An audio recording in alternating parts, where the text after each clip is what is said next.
Alors, une petite technique que je vais vous présenter maintenant, moi c'est une technique que j'affectionne particulièrement. C'est une technique qui va nous aider à gérer les pensées un peu envahissantes qui bien souvent nourrissent ces moments où on a des suractivations émotionnelles. Ou en tout cas, dans les moments où les angoisses commencent à monter et vont nourrir l'angoisse elle-même.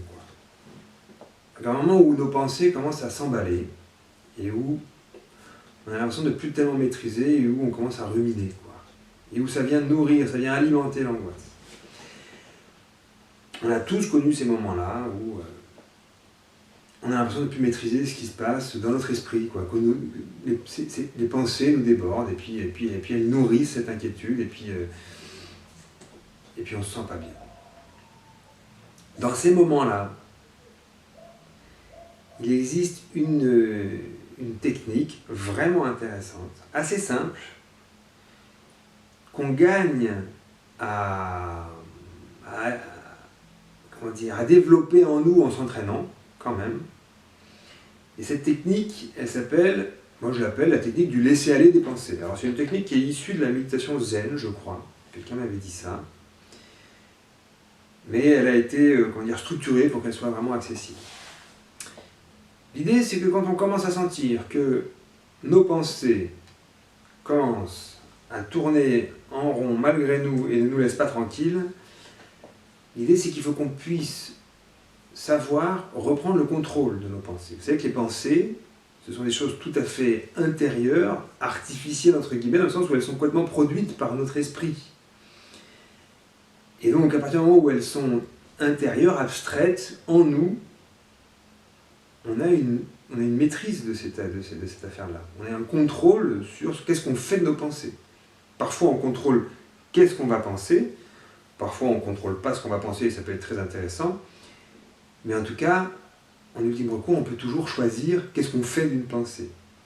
Est-ce qu'on la garde, est-ce qu'on ne la garde pas, est-ce qu'on est d'accord, est-ce qu'on n'est pas d'accord, est-ce qu'on veut l'alimenter et la cultiver ou est-ce qu'on ne veut pas l'alimenter et la cultiver.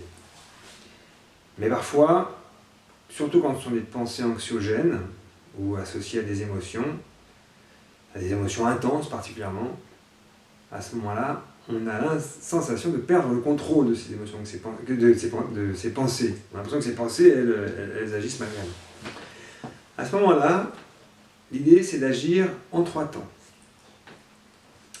Le premier temps, c'est de se focaliser sur la pensée qui est là au moment où on commence l'exercice. On se focalise sur la pensée qui est là. Et le premier temps, qui est un temps très important, même s'il est un peu contre-intuitif ou paradoxal, l'idée c'est d'accueillir cette pensée. Alors ça peut paraître bizarre de se dire, j'ai pas envie d'accueillir une pensée, je vais accueillir une pensée qui me perturbe et qui me gêne. C'est paradoxal et pourtant, c'est la première étape pour pouvoir ensuite laisser partir une pensée. Une pensée, quand on lutte, quand on la rejette, quand on la repousse, on agit psychiquement, volontairement pour repousser une pensée, en général on la stimule sans s'en rendre compte. Et elle revient. Ou en tout cas elle ne nous laisse pas tranquille. Donc la première étape, c'est d'accueillir cette pensée. Ok, j'ai cette pensée en moi. Ok, je t'accueille, tu es là. De toute façon, je ne peux pas faire autrement, mais au moins je prends acte que tu es là, et j'accepte. Tu es là, tu es là. Ça, c'est la première étape. Et il ne faut pas la zapper, cette étape. Elle est capitale. Les 3 étapes sont capitales, mais celle-là aussi. J'accueille cette pensée. Une fois que j'ai fait ça, la deuxième étape, simple, c'est je choisis consciemment de ne pas alimenter cette pensée. Donc je ne vais pas laisser mon esprit partir sur rebondir sur cette pensée, produire d'autres pensées à partir de cette pensée. Non, je suis sur cette pensée-là, je l'accueille, je choisis de ne pas l'alimenter. Et une fois que j'ai fait ça, je peux faire la 3e étape. Et la 3e étape, ça va être de laisser partir cette pensée, de visualiser à l'intérieur de nous cette pensée qui s'en va. Et pour ça, ce qui est très aidant, c'est d'utiliser toujours cette faculté de visualisation. Donc l'idée, c'est qu'on va créer une sorte d'analogie visuelle de quelque chose qu'on laisse aller. Alors il y a plein d'analogies possibles pour voir la pensée qui s'en va. On peut imaginer que cette pensée, elle s'en va comme un nuage qui passe dans le ciel. Donc à ce moment-là, on peut visualiser cette pensée qui devient un nuage et puis s'en va dans le ciel. On peut imaginer que cette pensée, elle s'en va comme un train qui passe. La pensée, elle devient un train et elle s'en va sur des rails, et puis au bout d'un moment, on ne la voit plus. On peut imaginer que cette pensée, elle se dissout dans l'air, comme de la vapeur d'eau, et elle disparaît. On peut imaginer qu'une pensée, elle s'en va comme une photo sur une tablette. On la fait passer comme ça, et elle disparaît. On ne sait pas où elle va, elle n'est plus là. On peut imaginer que la pensée s'en va comme un petit bateau, des petits bateaux en bois qu'on met sur une petite rivière et qui s'en va sur un ruisseau, puis qui s'en va. Tout d'un coup, on ne la voit plus. Donc les possibilités d'image, d'analogie pour voir cette pensée qui s'en va sont infinies. J'ai l'impression qu'à proposer d'imaginer que c'était un ballon gonflé d'hélium et qu'on le lâchait comme ça, et on le voit partir. En plus, l'avantage du ballon, c'est qu'on peut choisir la couleur en fonction de la tonalité de la pensée.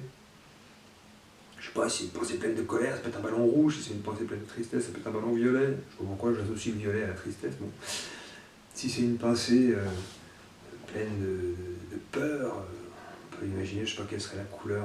À chacun ses couleurs, quoi. Hein. Et on peut rajouter comme ça une espèce de symbole de couleur par rapport à la tonalité de la pensée. Et le ballon s'envole dans le ciel, comme ça. Et la pensée avec. Voilà.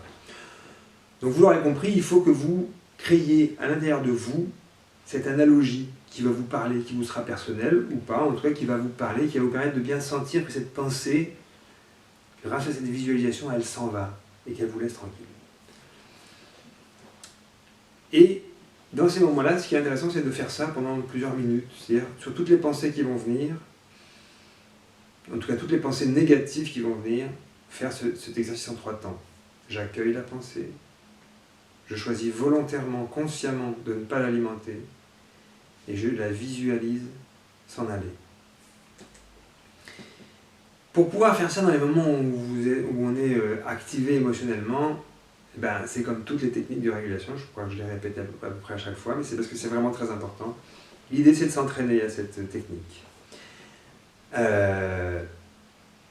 Donc moi, ce que je vous propose de faire, c'est tous les jours, peut-être même 2 fois par jour, pendant 5-10 minutes, vous vous installez confortablement, tranquillement, les yeux fermés, je trouve que ça aide aussi pour se centrer sur nos pensées, et puis pour visualiser, c'est pas mal.